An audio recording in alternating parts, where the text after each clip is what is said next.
27 novembre 1802. 4 hommes des chalets, sur des branches de saule, étaient venus chercher le corps sur leurs épaules. Nous partîmes la nuit, un vieux guide et moi. Je marchais le dernier, un peu loin du convoi, peur que le sanglot, que j'étouffais à peine, ait trahi dans le prêtre une douleur humaine, et que sur mon visage en pleurs on ne put voir lutter la foi divine avec le désespoir. C'était une des nuits sauvages de novembre, dont la rigueur saisit l'homme par chaque membre, ou sur le sol, qui meurt d'âpres sensations, tout frissonne ou gémit dans des convulsions. Les sentiers creux, glissant sous de fines pluies, buvaient les brouillards froids que la montagne essuie. Les nuages rasaient les arbres dans leur vol. La feuille en tourbillon ondoyait sur le sol. Les vents lourds de l'hiver, qui soufflaient par rafales, échappés des ravins, hurlaient par intervalles, secouaient le cercueil dans les bras des porteurs, et, détachant du drap la couronne de fleurs qu'avaient mis au linceul les femmes du village, m'en jetaient en sifflant les feuilles au visage. Symbole affreux du sort, qui jette avec mépris au front de l'homme heureux son bonheur en débris. La lune, qui colle entre les pâles nus, tantôt illuminait les pins des avenues, et tantôt, retirant dans le ciel sa clarté, nous laissait à tâtons percer l'obscurité. Et moi, pour accomplir mon cruel ministère, sous mon front mort et froid, enfermant mon mystère, j'essayais de chanter, dans un saignant effort, quelques notes des chants consacrés à la mort. Et ma voix, chaque fois, dans mon sein repoussé, se brisait en tronquant l'antienne commencée, et mes pleurs dans mes chants revelaient à grands flots, sortant, avec mes cris, les changer en sanglots. Ô chant de paix des morts qui démentaient mon âme, cœur funèbre chanté pendant l'horreur du drame, vous n'êtes jamais sorti des voix d'un cœur, en faisant éclater plus de fibres du cœur. Et cependant, mon Dieu, faut-il que je l'avoue, un éclair quelquefois souriait sur ma joue, une amère douceur venait me soulager. Comme un homme qui sent son fardeau plus léger, je me disais de l'âme, en m'excitant moi-même, allons, je n'ai donc plus qu'à suivre ce que j'aime. Plus rien derrière moi sur ce bord du tombeau, plus rien en cet exil à regretter de beau. Tout ce qu'aime mon œil a déserté la terre. J'y suis encore, Seigneur, mais j'y suis solitaire, et je n'ai plus ici qu'à m'asseoir un instant, et qu'à tendre les mains vers ces mains qu'on m'étend. De temps en temps, lassés de leur funèbre charge, les porteurs s'arrêtaient, et, sur la verte marge, des sentiers parcourus déposant leur fardeau, s'éloignaient altérés pour chercher un peu d'eau.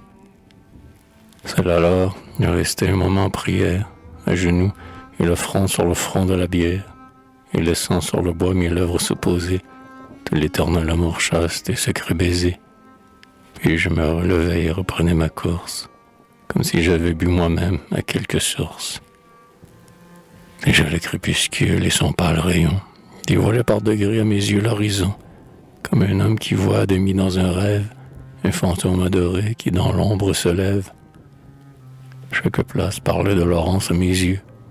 C'était la roche creuse où le berger pieux venait cacher pour nous le pain de nos délices. C'était l'onde écumante au fond des précipices. L'arche, le premier jour, je l'avais aperçue. La rive où sur mon cœur mes bras l'avaient reçue. La neige où je croyais voir encore goutte à goutte le sang d'un père hélas qui nous traçait la route.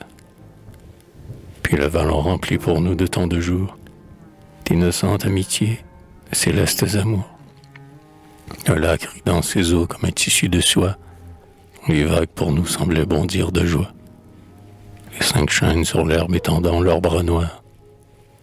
Ces lieux de nos bonheurs et de nos désespoirs, où le drame divin de tout notre jeune âge avait à chaque site attaché son image. Et nous la déposions quelquefois, par hasard, à la place au soleil sur l'herbe, où mon regard se souvenait soudain de l'avoir vue assise, avec moi sur les fleurs, fleur que son cercueil brise. Et son rire et ses dents, ses yeux, son front, sa voix, me rentraient dans le cœur comme un coin dans le bois. Et je me détournai un peu vers le rivage, pour que le vent du lac me séchât le visage. Enfin, près du sépulcre à son père creusé, pour la dernière fois le corps fut déposé. Le front dans mes deux mains, je m'assis près de l'onde, pendant que l'on ouvrait dans la terre profonde le lit de son sommeil où j'allais la coucher. Chaque coup dans le sol que j'entendais bêcher faisait évanouir une de ces images qui me montaient au cœur à l'aspect de ces plages, les brisaient tour à tour comme un flot sur l'écueil, et toutes les menaient s'abîmer au cercueil. Quand il fut préparé, dans le sillon suprême, je voulus sur mes bras la recevoir moi-même, afin que ce beau corps, sous ma main endormie, s'appuyât, même là, contre ce cœur ami. La pressant sur mon sein comme une pauvre mère, qui pose dans son berceau son fruit dormant, à terre, sur le sol aplani, muet, je l'étendis. Et, tirant doucement le sable, j'entendis la terre sous mes pieds, par le pâtre jeté, tomber et retentir à sourde pelletée, jusqu'à ce que la terre, exaucant son niveau, me rendit au grand jour les pieds sur son tombeau. Alors, pour passer seul tout ce jour de mystère, feignant d'avoir encore quelques saints ministères, je dis négligemment aux hommes du convoi de descendre à pas lents la montagne sans moi. Puis je demeurai seul pour pleurer en silence l'heure sans fin de l'éternelle absence.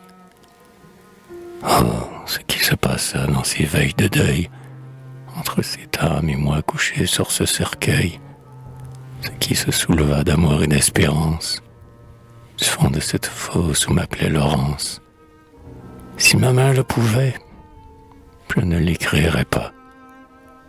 Il est des entretiens de la vie au trépas, il est des mots sacrés que l'âme peut entendre, que nulle langue humaine en accent ne peut rendre, qui brûlerait la main qui les aurait écrits, et qu'il faut, même à soi, mourir sans avoir dit. Quand j'eus seul devant Dieu pleuré toutes mes larmes, je voulus sur ces lieux si pleins de tristes charmes attacher un regard avant que de mourir, et je passai le soir à les tous parcourir. Oh, quand peu de saisons les étés et les glaces avaient fait du vallon évanouir nos traces, et que, sur ces sentiers si connus de mes pieds, la terre, en peu de jours, nous avait oubliés. La végétation, comme une mer de plantes, avait tout recouvert de ces vagues grimpantes. La liane et la ronce entravaient chaque pas. L'herbe que je foulais ne me connaissait pas. Le lac, déjà souillé par les feuilles tombées, les rejetait partout de ses vagues plombées. Rien ne se reflétait dans son miroir terni, et son écume morte au bord avait jauni. Les chênes qui couvraient l'antre de leurs racines, d'eux, hélas, n'étaient plus que de mornes ruines. Leurs troncs couchés à terre étaient noirs et pourris. Les lézards de leur cœur s'étaient déjà nourris. Un seul encore debout, mais tronqué par l'orage, étendait vers la grotte un long bras sans feuillage, comme ces noirs poteaux qu'on plante avec la main pour surmonter la neige et marquer un chemin. Ah, je connaissais trop cette fatale route. Mes genoux fléchissants m'entraînaient vers la voûte. J'y marchais pas à pas sur des monceaux mouvants, de feuillages d'automne entassés par les vents. Et foulant ces débris que le temps décompose, j'entendis résonner et craquer quelque chose sous mon pied. Vers le sol jauni, je me baissai. C'étaient des ossements, et je les ramassai. Je reconnus au pied notre pauvre compagne, notre biche oubliée en quittant la montagne, et qui, morte sans doute ou de faim ou de deuil, avait laissé ses os blanchis sur notre seuil. J'entrai sans respirer dans la grotte déserte, comme un mort dont les siens ont oublié la perte, rentrerait inconnu dans sa propre maison, dont les murs qu'il bâtit ne savent plus son nom. Mon regard d'un coup d'œil en parcourut l'enceinte et retomba glacé comme une lampe éteinte. Ô temple d'un bonheur sur la terre inconnue, hélas, en peu de temps qu'étiez-vous devenu? Le sable et le limon qui comblaient la poterne ne laissaient plus entrer qu'un jour blafard et terne. Le lierre, épaississant ses ténébreux réseaux, interceptait la brise et le reflet des eaux. La vase, amoncelée au canal de la source, dans le creux de la roche en détournait la course, et la coupe de pierre aux éternels accords n'avait plus qu'une mousse aride sur ses bords. Nul oiseau n'y buvait ou n'y lavait ses ailes. Les nids de nos pigeons et de nos hirondelles, par la dent des renards détachés et mordus, flottaient contre la voûte à leurs fils suspendus. Avec leurs blancs duvet, leurs plumes, leurs écailles, qui jonchaient le terrain ou souillaient les murailles. Dans ce séjour de paix, d'amour, d'affection, tout n'était que ruine et profanation. À la place où Laurence avait dormi naguère, ses doux sommeils d'enfant sur son lit de fougère, la bête fauve avait dans l'ombre amoncelé son repère d'épines aux broussailles mêlées. Et des os décharnés, des carcasses livides, d'hybrides mi-rongés par ses petits avides, avec des poils sanglants répandus alentour, souillaient ce seuil sacré d'innocence et d'amour. Je reculai d'horreur. Ô ville monceau debout, ô terre qui produit tes fleurs et qui t'en joue. Oh, voilà donc aussi ce que tu fais de nous.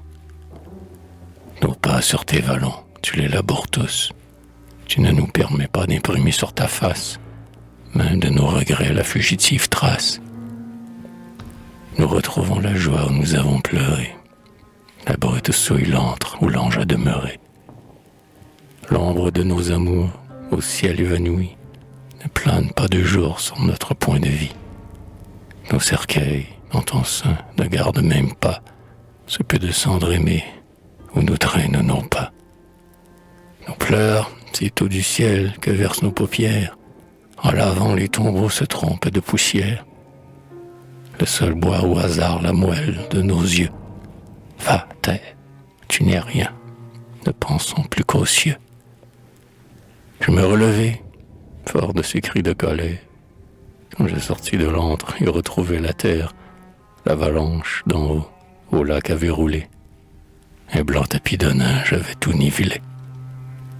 La tombe n'était plus qu'un léger monticule, pareil au blanc monceau qu'un enfant accumule.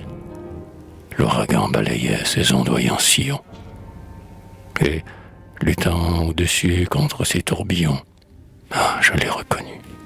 De pauvres tourterelles, dont la poudre glacée embarrassait les ailes, cherchant à s'échapper de ce tombeau mouvant, tournoyaient, s'abattaient ensemble sous le vent.